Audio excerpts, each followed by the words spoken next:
Bismillahirrahmanirrahim. Assalamualaikum warahmatullahi ta'ala wabarakatuh. Nama saya Muhammad Idhofi Mahdi, NIM 192101446. Di sini saya akan mereview kembali materi yang telah disampaikan pada mata kuliah Fikih Muamalah tentang harta.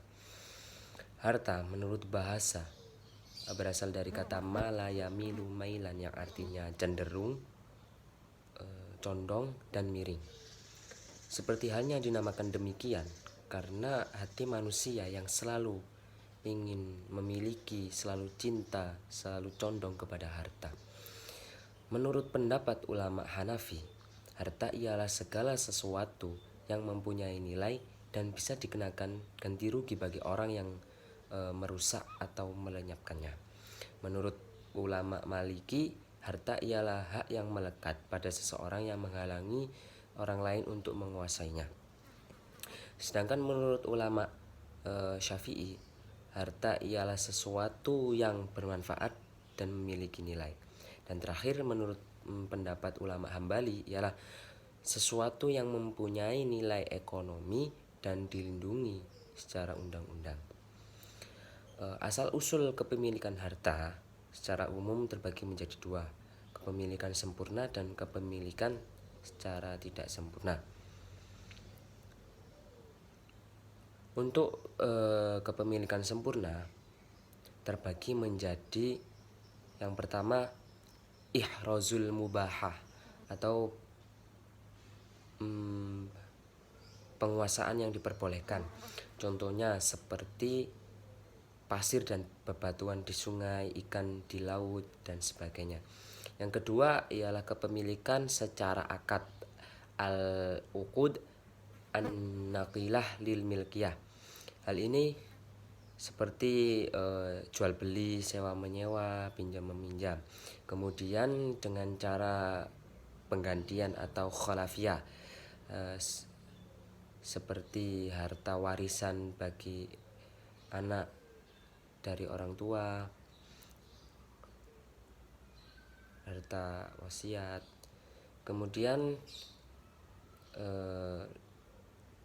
dengan cara pertambahan atau kelahiran at-tawalud minal mamluk, seperti contohnya buah dari pohon yang kita miliki atau anak hewan dari hewan yang kita miliki. Yang kedua, kepemilikan tidak sempurna. Kepemilikan ini dibagi menjadi ijarah, sewa menyewa dengan kewajiban membayar ganti rugi. Kemudian al-i'arah, pinjam meminjam. Kemudian wakaf. Kemudian wasiat wafat. Pembagian harta secara umum yang disampaikan oleh para fuqaha atau ahli fikih. Yang pertama, mal al-mutawakkim, yakni harta yang dijangkau oleh manusia dengan suatu upaya. Kemudian al-mal ghairul mutawakkim, harta yang belum dijangkau atau dicapai dengan suatu usaha, seperti ikan di laut, minyak di perut bumi, dan lain-lain. Kemudian al-malul mithli, harta yang jenisnya mudah didapatkan di pasaran, seperti benda-benda yang bisa ditimbang, garam, ikan, cabai, dan lain-lain. Kemudian al-mal al-kimli, ialah harta yang jenisnya sulit didapatkan di pasaran, seperti domba, tanah, kayu yang tidak persis di pasaran. Kemudian mal al-istilaki, sesuatu yang tidak bisa diambil manfaat dan kegunaannya secara biasa, seperti kayu api, bahan bakar mesin, dan lain-lain. Kemudian al-mal al-istima'i lil mal al-istilaki, sesuatu yang dimanfaatkan dengan memakainya berulang-ulang kali dalam materinya tetapi tetap terpelihara. seperti perkebunan, pakaian, rumah. Kemudian almal almankul, harta yang boleh diangkut dan dibawanya dari suatu tempat ke tempat lain seperti uang, harta perdagangan dan lain-lain. Almal ghairul mankul atau iqar, yakni sesuatu yang tidak bisa dipindahkan atau dibawa dari satu tempat ke tempat lain, rumah dan lain sebagainya. Almal al-ain dan almal al-dain. Almal al-ain ialah harta yang berformat benda seperti rumah, mobil dan pakaian. Dan almal al-dain ialah sesuatu yang berada dalam tanggung jawab. Almal al-mamluk, almal al-mubah dan almal al-mahjur.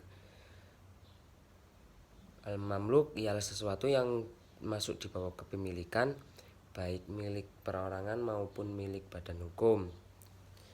Almal al-mubah, sesuatu yang pada asalnya bukan milik seseorang. Kemudian almal al-mahjur ialah sesuatu yang tidak boleh dipunyai sendiri dan memberikan kepada orang yang berdasarkan syariah akadnya. Almal al-khos dan almal al-am.